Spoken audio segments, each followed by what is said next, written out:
Lakip sa nakatilaw sa kabangis ni Yolanda ang usa sa mga world-class dive sites nga nahimutang sa isla sa Pascua nga sakop sa lungsod sa Danbatayan. Sa website nga scubatechphilippines.com makita ang kadaot sa maong isla. Lakip sa napiktuhan ang mga dive shops dinhi. Usa ka Help Malapascua Facebook page ang gihimo sa pipila ka mga grupo sa mga divers o volunteers. Din makita ang mga updates ug kung unsaon pagpadangat og tabang sa maong isla.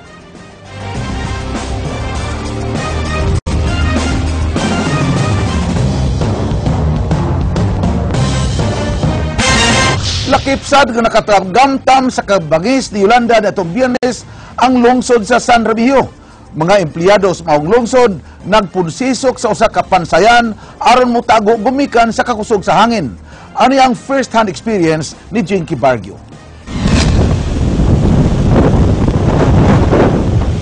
Biyernes sa alas 6 sa buntag, sawa pamitog pa ang bagyong Yolanda sa amihanang bahin sa lalawigan sa Sugbo. Pipila na ka mga punuan ang nagsugod og katumba dinhi sa lungsod sa San Remigio tungod sa kusog nga hangin. Apan kining mga namuyo daplin sa baybayon sa City Riverside sa barangay Hagnaya nagmagahi sa pagbakwit bisan og gipugos na sa pagpahawa sa lokal nga kagamhanan. Kami daw di gusto pawa at tungod sa among kuan ba kanan nga amo lang pong gitanaw-tanaw. Dili gi mapawa diri karon niar gi mi diri niar mo gi kistaran diri ami kabihinan. Kunya sa diri mga bulu ng sa dagat. Ya, ina ni sitwasyon sa hangin magbantay na sa mga sakayan ba tambor. Pasado alas 7, inanay nang mikusog ang hangin.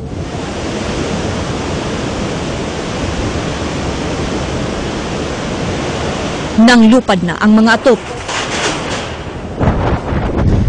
Ang mga mananagat suway nga miluwas sa mga sakayan. Alas 8:15 ang atong oras karon apan inguni-ini na kakusog ang hangin at natin ini sa pantalan sa barangay Hagnaya sa lungsod sa San Remigio. Gani sa kakusog sa hangin, murag sa mapadpad sa mga tawo nga ana karon sa atong palibot. Sa akong likod atong makita nga nagtinabangay na kini mga tawo sa pag-safety ining usa ka sakayan. Tungod sa ilang kabalakad kasi nagpapadpad unyang maong barko gumikan sa grabe ka kusog ng hangin niining mga orasa. Pasado alas 8 dihang nagkaduol na ang mata ni bagyong Yolanda. Dinhi una nagpasilong ang news team sa munisipyo sa San Remigio, din among nasinati ang kabangis ni Yolanda.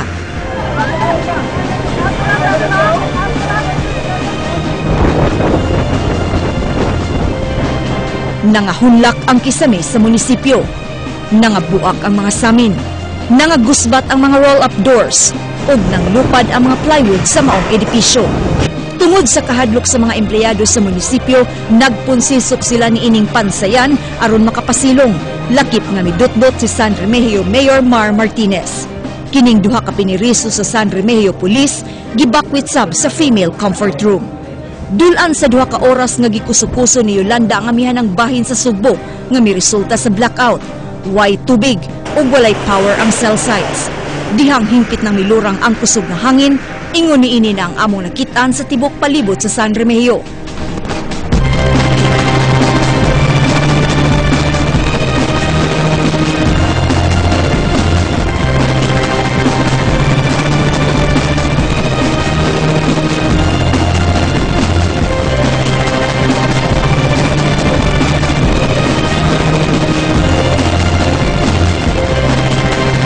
Mga nangagusbat nga balay, dunay mga tunghaan nga di na mapuslan.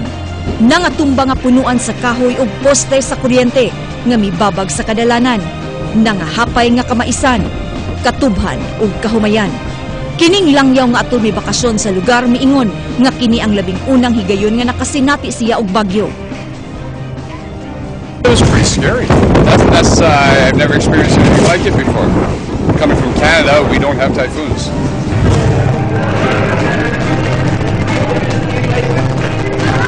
Nag-anam-anam sabog pangabot ang mga evacuees sa munisipyo.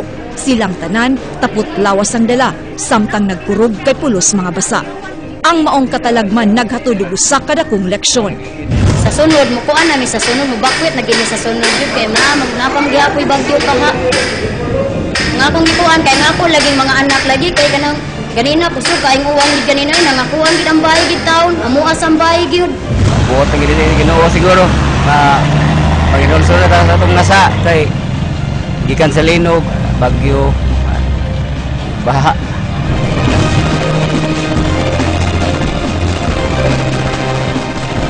Pagkakaroon, mga pagkaon, tubig ug mga housing materials mo'y nagunang panginahanglan sa mga tao sa San Remigio.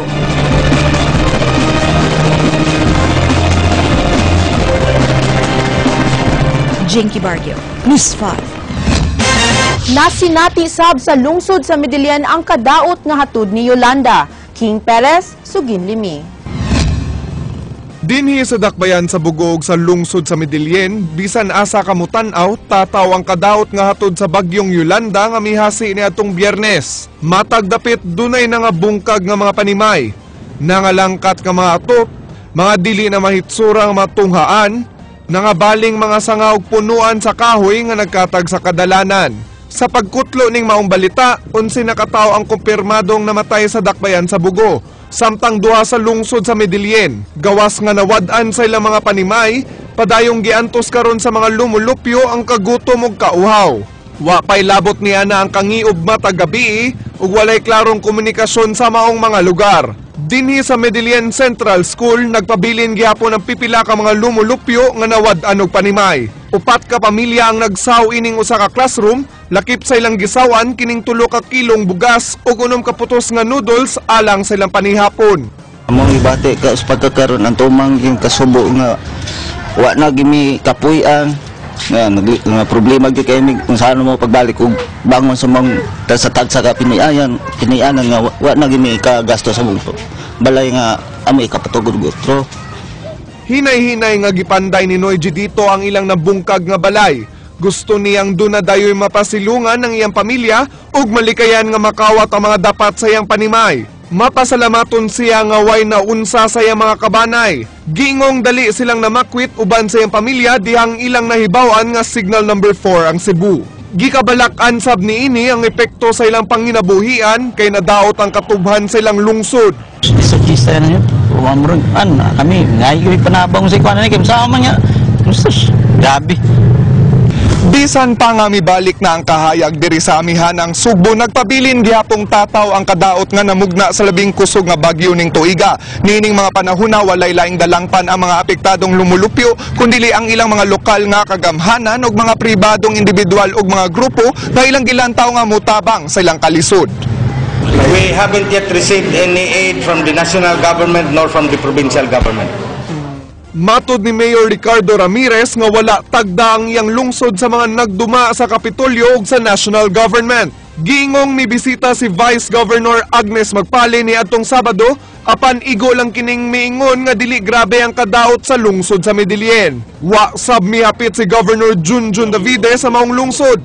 Gingong miagira kini dihang iyang giduaw ang ubang dapit sa amihanang bahin sa lalawigan sa Sugbo. Duda ni Ramirez nga politika ang hinungdan ini. Well, I hate to say it, but as of the moment, there is no other plausible reason for their actions in skipping Medellin. That's the only reason I can fathom right now. Kay nagkuwang na ang relief goods sa Medellin, nagagad na lang ang mayor sa tabang gikan sa pribadong sektor sa pagkakaron. Hinoon miabot ang tabang sa Kapitolyo kagabi. Laing giangkon sa mayor nga madugay pa ang pagbangon sa iyang lungsod nga usa ka second-class municipality. King Perez, News 5.